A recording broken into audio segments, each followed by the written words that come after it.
क्योंकि ये कहानी इंडिया के सबसे बड़े मेले महाकुंभ के बारे में है। रौनक त्रिपाठी एक 19 साल का नौजवान अपने माँ बाप और बड़े भाई अमित के साथ 2012 में पहली बार इलाहाबाद के महाकुंभ मेले में गया था। महाकुंभ का मेला बहुत पवित्र माना जाता है और इसका अनुभव अस्तित्व को बदलने वाला माना जाता है। पर रौनक के लिए यह एक रिलीजियस ट्रिप से ज्यादा एक एडवेंचर था। उसने अपनी दादी से कई बार सुना था कि यहाँ देव और असुर दोनों के किस्से छुपे हुए हैं और महाकुंभ के समय संगम का पानी अपने अंदर एक अलग सी शक्ति समेट लेता है। रौनक अपने परिवार के साथ संगम के पानी में स्नान करने पहुंचा तो उसने देखा कि वहां हर तरफ लोग मंत्रों का उच्चारण कर रहे हैं और हवा में धूप की सुगंध है। स्नान करते वक्त रौनक ने एक अजीब सी गर्मी महसूस की, जैसे उसके आसपास का पानी उबल रहा हो।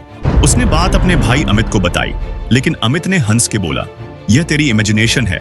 रौनक संगम का पानी पवित्र होता है। लेकिन रौनक का मन बेचैन होने लगा था। शाम के वक्त पूरे परिवार ने मेले में घूमने का प्लान बनाया।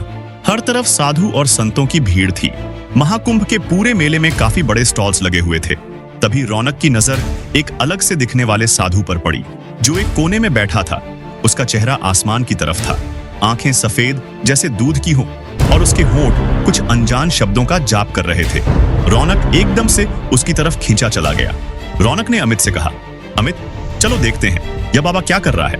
वो साधु अपने ध्यान में लीन था और अमित ने रौनक को बोला कि उसे तंग करके उसकी भक्ति को भंग नहीं करना चाहिए। लेकिन रौनक ने अमित की नहीं सुनी और वह बाबा की तरफ चलने लगा। बाबा के पास पहुंचते ही उसने देखा कि वह बाबा अब भी अपने ध्यान में ही लीन थे। उसने उन्हें 2-3 बार आवाज लगाई पर उन्होंने कोई भी जवाब नहीं दिया। फिर मजाक के तौर पर रौनक ने पास से एक लकड़ी उठाई और बाबा को उस डंडी के तीखे कोने से छुआ। बाबा की आंखें एकदम से खुली और रौनक की ओर गई। रौनक को लगा कि बाबा शायद उससे गुस्सा हो गए हैं, पर उन्होंने मुस्कुराते हुए रौनक को देखा और कहा, आ गया तू, मुझे तेरा ही इंतजार था। रौनक एकदम से थोड़ा घबरा गया और उसने बाबा से पूछा, क्या आप मुझे जानते हो? बाबा ने इस बात का कोई जवाब नहीं दिया। बस उन्होंने अपने गले से एक माला निकाली और रौनक के हाथ में रख दी। बाबा ने कहा, यह ले और रात को यह माला पहनकर सो जाना, कल तुझे सारे जवाब मिलेंगे। रौनक ने बिना कुछ सोचे उस बाबा से वो माला ले ली और वापस अपने परिवार के पास आ गया। उस रात रौनक ने माला पहनकर सोना शुरू किया। जैसे ही उसने अपनी आंखें बंद की, उसके सपने एकदम अजीब और खौफनाक हो गए। उसने देखा कि वो एक अंधेरे जंगल में खड़ा है। उसके आसपास बड़े बड़े पेड़ हैं जिनमें आग लगी हुई है और उस आग से पूरा आसमान लाल हो गया है। तभी उस जंगल में एक गहरी आवाज गूंजने लगी, जैसे कोई उसका नाम पुकार रहा हो। वो आवाज धीरे धीरे उसके करीब आई और एक काले साए के रूप में उसके सामने आकर खड़ी हो गई। उस साए की भी आंखें लाल थी और उसने अपनी पतली उंगली से रौनक की तरफ इशारा किया, तू मुझे लेने आया था, अब तेरे साथ चलने का समय आ गया। उस साए ने रौनक से यह कहा और एकदम से वो साया जैसे उसके अंदर ही समा गया। रौनक चिल्लाते हुए नींद से उठा। उसकी शर्ट पसीने से भीग चुकी थी। उसने माला को देखा जो एकदम से बहुत ज्यादा खोलती हुई गर्म हो गई थी। रौनक ने तुरंत उस माला को निकालकर जमीन पर फेंक दिया और फिर से चादर तानकर सो गया। अगले कुछ दिनों में त्रिपाठी परिवार के साथ अजीब अजीब घटनाएं होने लगी, जिससे रौनक के पापा की कपड़ों की दुकान में शॉर्ट सर्किट होने की वजह से आग लग गई। उसके भाई अमित को जॉब से निकाल दिया गया और उसकी माँ की तबीयत अचानक ही बेहद खराब रहने लगी। इसी बीच रौनक एक दिन अपनी अलमारी साफ कर रहा था और सफाई करते वक्त उसके होश ही उड़ गए। अलमारी के अंदर से उसे वही माला मिली जो रौनक ने कुछ दिन पहले ही फेंकी थी। उसने अपनी मम्मी से बात की तो उन्होंने बताया कि वह माला उन्होंने ही संभाल कर अलमारी में रख दी थी। अब रौनक को यकीन हो गया था कि जो कुछ भी हो रहा है वो शायद उस माला की वजह से ही हो रहा है। उसने इस बार उस माला को जाकर कचरे के डब्बे में फेंक दिया। अगले दिन रौनक अपने रूम में लैपटॉप पर कोई टीवी शो देख रहा था। तभी उसे ऐसा महसूस हुआ जैसे उसके ठीक पीछे कोई खड़ा है। रौनक भी पीछे मुड़कर देखा पर वहां कोई नहीं था। लेकिन जैसे ही रौनक ने वापस मुड़कर देखा, उसके कमरे के एक कोने में वही लाल आंखों वाला काला साया खड़ा था जो रौनक के सपने में आया था। उसे देखकर रौनक इतना डर गया था कि उसकी आवाज ही नहीं निकल रही थी। वो काला साया धीरे धीरे रौनक के करीब आया और बोला, संगम वापस आ जा।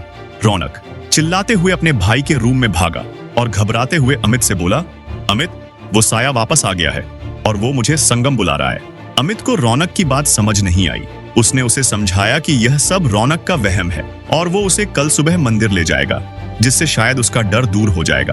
पर रौनक उस रात सहम गया था। अगले दिन सुबह वह बिना किसी को बताए बस में बैठकर इलाहाबाद के लिए निकल गया। बस रात को चाय पीने के लिए रुकी। चाय पीकर जैसे ही रौनक ने वॉलेट निकालने के लिए अपना बैग खोला, उसकी रूह कांप गई। रौनक की बैग में वही माला पड़ी हुई थी। रौनक ने एक लंबी सांस ली और खुद को समझाया कि वह महाकुंभ जाकर उसी बाबा से मिलेगा और सब कुछ ठीक कर लेगा, और वह पैसे देकर बस में जाकर बैठ गया। पूरे सफर में रौनक को महसूस होता रहा कि वह काला साया कहीं ना कहीं उसी के साथ है। बिल्कुल उसके करीब अगली सुबह महाकुंभ पहुंचकर रौनक सीधा भागकर उस मेले में उस बाबा को ढूंढने लगा, और जैसे ही वह बाबा उसे दिखे, वो उनके चरणों में जा गिरा और फूट फूट कर रोने लगा। उस बाबा ने गुस्से में उससे कहा, मूर्ख, अब क्यों आया है मेरे पास? तूने एक साधु की आराधना भंग की थी, अब तू उसका दंड भुगत। रौनक के आंसू रुक ही नहीं रहे थे और वह अपनी गलती समझ गया था। उसने उस साधु से रो रो कर माफी मांगी। कुछ समय बाद उस साधु को रौनक पर दया आ गई और उसने रौनक से माला वापस लेकर अपने गले में डाल ली। अचानक ही रौनक को माला के जाने के बाद बहुत हल्का सा महसूस होने लगा। रौनक ने देखा कि वह काला साया बाबा के सर के ऊपर खड़ा है और कुछ ही देर में वह बाबा के अंदर ही समा गया। उस दिन रौनक ने एक बार फिर महाकुंभ में स्नान लिया और वह समझ गया कि कभी किसी भक्ति में लीन साधु को डिस्टर्ब नहीं करना चाहिए। घर आकर उसने सब कुछ अपने परिवार को बताया। धीरे धीरे उसके परिवार पर आई प्रॉब्लम्स भी दूर होती चली गई। रौनक और उसकी फैमिली इस साल प्रयागराज में हो रहे महाकुंभ में फिर से जा रही है। आप में से कितने लोग महाकुंभ के बारे में जानते हैं? और अगर जानते हैं तो कमेंट में बताइए कि आप में से कौन कौन इस महाकुंभ में स्नान करने जा रहा है। हमें कमेंट सेक्शन में जरूर बताइए, और अगर आपको हमारी मेहनत पसंद आई है तो हमारे YouTube चैनल को सब्सक्राइब जरूर करें। धन्यवाद।